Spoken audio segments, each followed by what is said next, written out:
फिर सती शंकर जी के पास गई और जो भोले बाबा ने देखा पहले ही समझ गए। तुम्हारी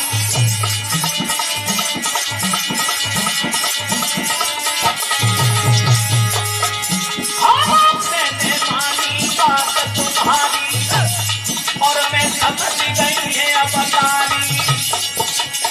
तब भोला ने मेरा बिचारी मैं विश्वास के लायक नारी।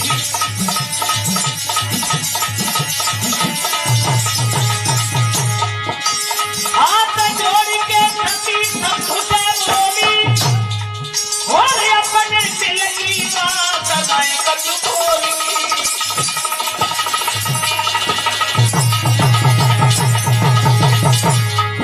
महाराज दर्शन में कर आई और हाथ जोड़ के रामचंद्र को नमन कर आई। भैया सुनी सती की बात भोए भोला की जैसी सुनी सती की बात भोए भोला की।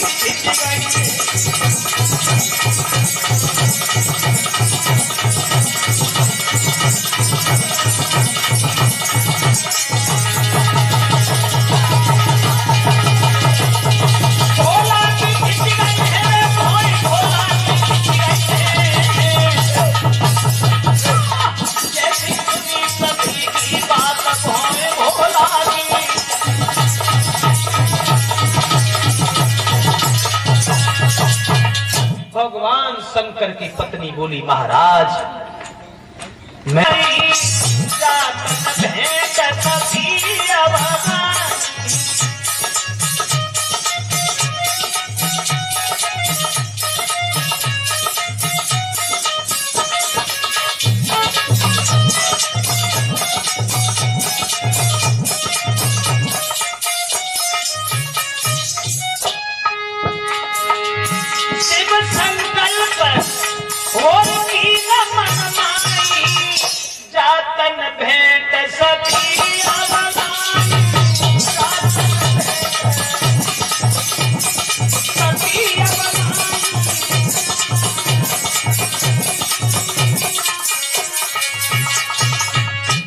संकल्प की न मन माही और जातन भेंट सतिया बनाई।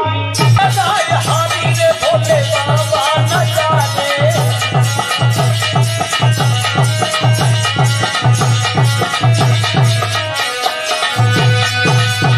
सती रो रही हैं, विलाप कर रही हैं, पछता रही हैं और सती को रोते रोते 1-2 दिन नहीं, 1 महीना 1 साल नहीं, धीरे धीरे धीरे धीरे 87,000 साल हो गए। और 87,000 साल के बाद शंकर जी के नेत्र खुले हैं। कैलाश पर्वत पर बसंत ऋतु सी छा गई, हरे भरे वृक्ष लहराने लगे, सुगंधित फूल झूलने लगे, जिन पे भमरे गीत गाने लगे। सती समझ गई लगता है पति की आंखें खुल गई।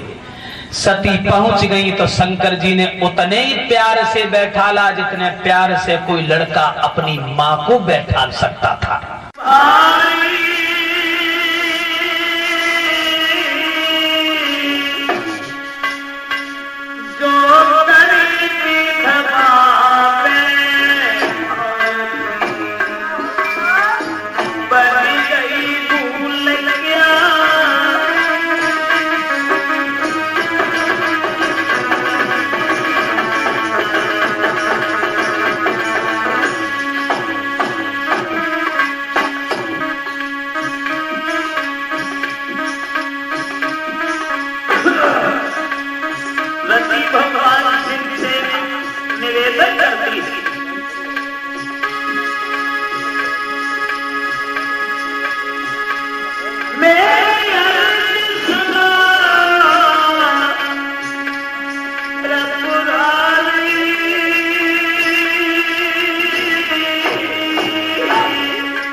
सा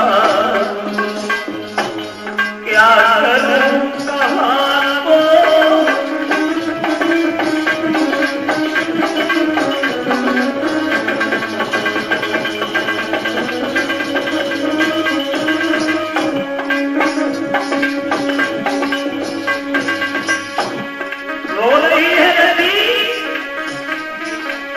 बिना पति के पत्नी अधजला मुर्दा के समान है।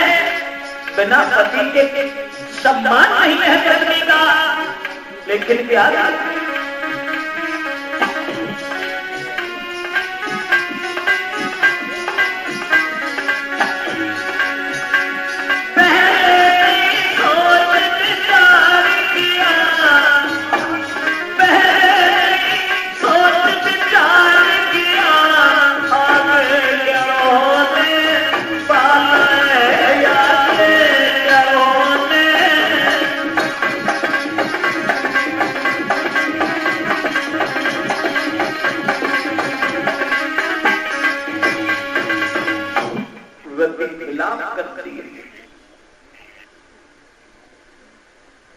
शंकर जी को तरस आ गया।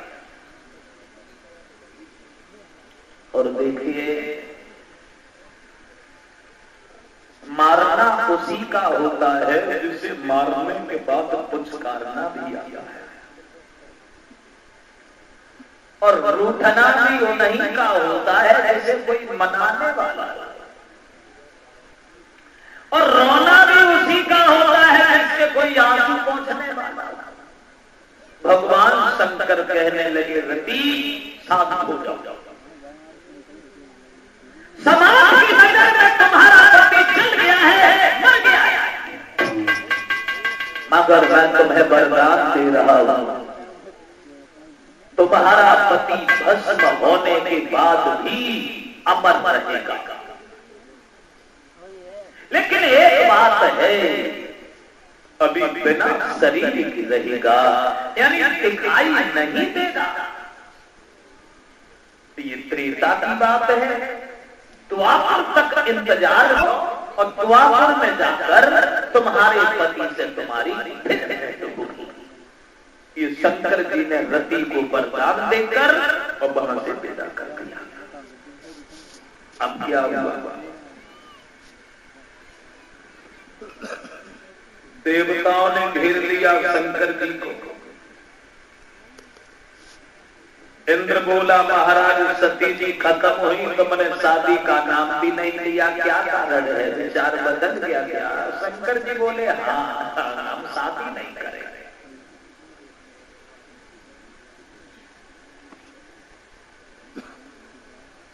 शादी करने के बाद भजन करना, प्रभु के चरणों में ध्यान लगाना, इसमें भी उलझन आती है। और सती जी से विवाह किया, वो भी अकबर में चुप के चली, तो क्या? इंद्र बोला, महाराज शादी तो करी ही लो। बोले, नहीं, विवाह नहीं करता। और ये सच है। उन विद्वानों ने लिखा है, इन्होंने शादी करने के बाद कुछ अनुभव किया है। उन्होंने ये कहा कि शादी एक ऐसा जाल है, शादी होने के बाद इंसान दूसरे की सेवा की कौन कहे, अपने शरीर तक की सेवा करना भूल जाता। मैं नहीं करता। उन लोगों ने लिखा है जिन्होंने शादी करने के बाद कुछ अनुभव किया है, कुछ ज्ञान प्राप्त किया। शादी होने के बाद कितना भी सुख हो, लेकिन फिर भी बहुत बड़ा जाल बताया है उन लोगों ने। एक कलह, एक झंझट, एक उलझन, एक सिर पे भार। ये शादी होने के बाद तो हवाएं दिमाग में जाए कि शादी होने के बाद वो दशा हो जाती है, जैसे ट्रैक्टर की ट्राली में जब 2000 से भरता ही जाता, खिंचतुरा तो ना खिंचते से वो मूल उठाता है। वैसे एक दिन मैंने ये सोचा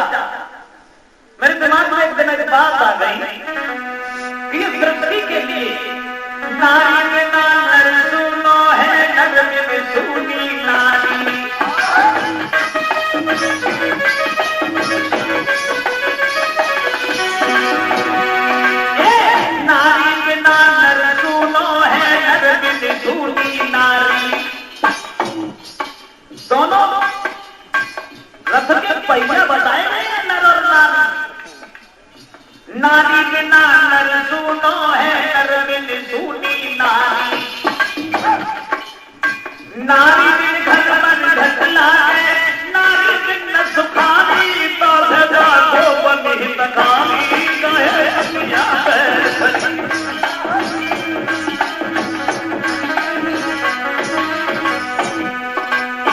नारी के ध्रुव पहला लगन में नारी के तपधार।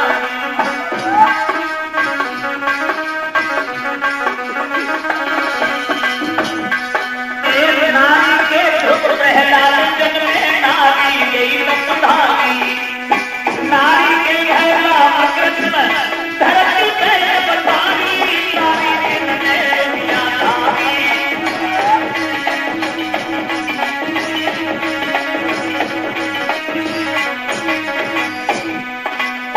दिमाग में आया, एक नारी घर में होती है और एक नारी शरीर में भी होती है। नारी नारी सब कोई गए पर समझे नाई अनारी। और वहां तक नारी बंद हो गए स्वामी गति क्यों बने अनारी।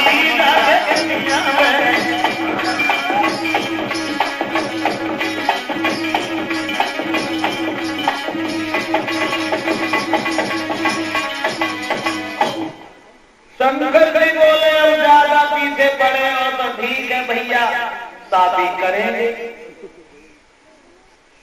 लेकिन करें किनसे? सप्तऋषि बोले गिरजा तुम्हारे नाम की माला जप रही, हमने बहु बजवाई, गिरजा नहीं मानी। अच्छी बात है, दोबारा फिर जाओ और गिरजा से पूछ के आओ, हमारा ही भजन कर रही है या किसी अन्य देवता से शादी करने का विचार है? शंकर जी की कहने से सप्तऋषि फिर गए।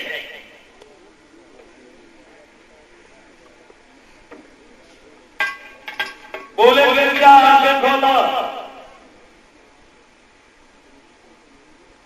कितनी बार तुम्हें समझाया कि शंकर जी का भजन न करो न करो, ये मेरी बात मेरी नहीं मानी। अब देखी शंकर जी की दशा, शंकर जी ने कामदेव को जला दिया। अब पागलपन है शादी करना। गिरजा सप्तऋषि बोले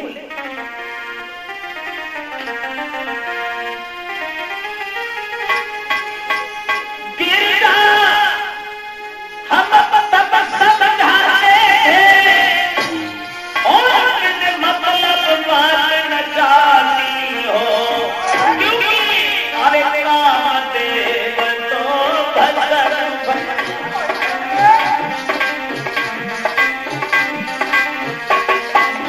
कामदेव तो भजन भयो, अब मिलते ब्याह जानी हो, कामदेव तो भजन भयो।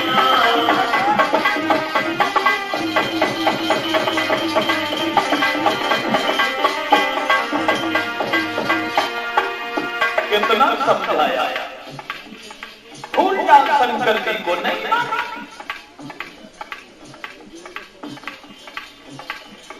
गिरजा बोली उस दिन बड़ी मुसीबत से गए,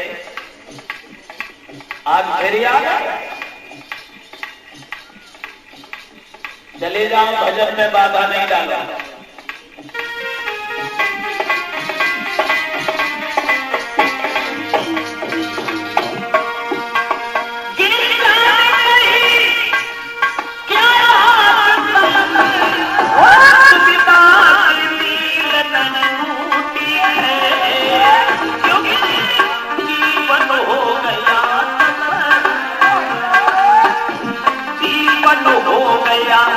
तपस्या में परमाया की भूमि है, गिरजा बोली आया चल।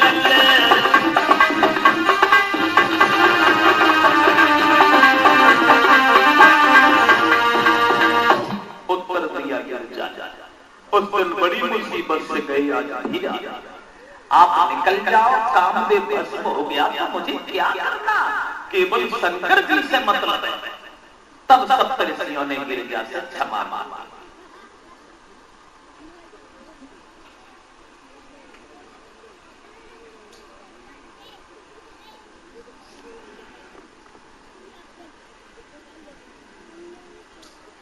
और सप्तऋषि कहने लगे, गिरिजा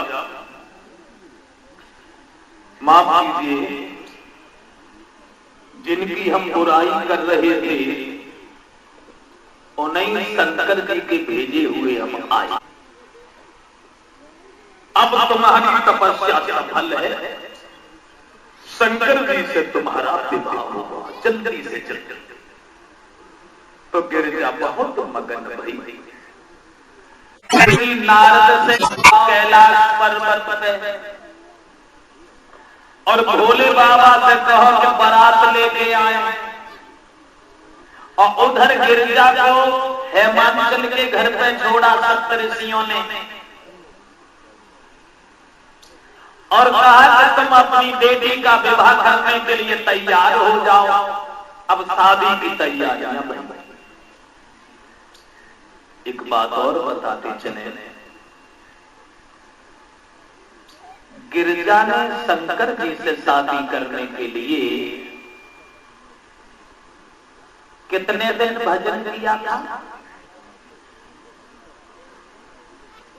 गिरिजा ने शंकर जी से शादी करने के लिए 1-2 दिन नहीं, 44,000 साल तपस्या किया।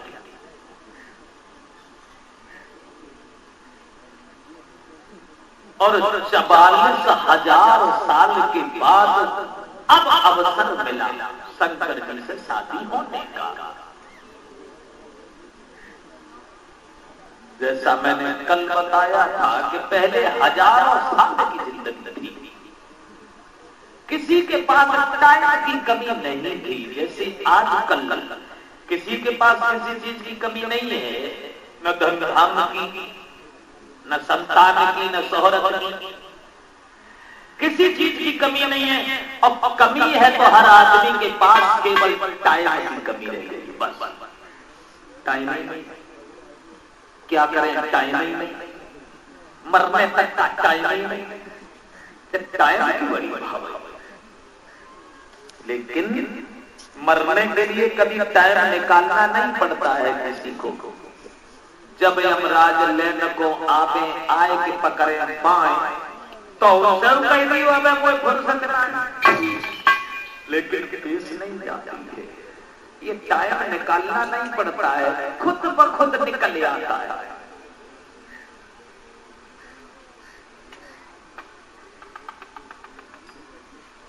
अब इधर शादी की तैयारियां भई, देवऋषि नारद पहुंच गए भोले बाबा के करीब और कहा, महाराज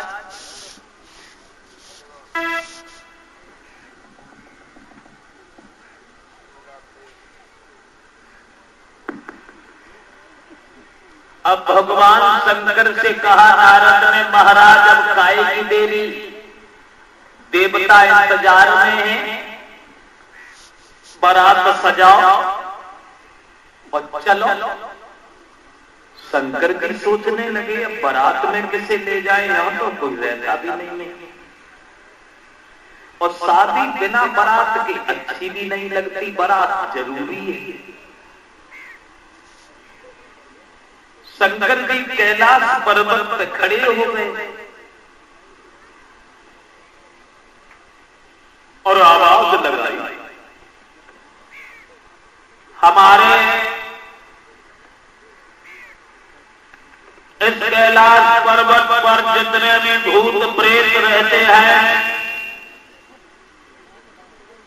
आज हम शादी करने के लिए जा रहे हैं और आप लोग हमारी बारात में चलने के लिए तैयार हो जाओ।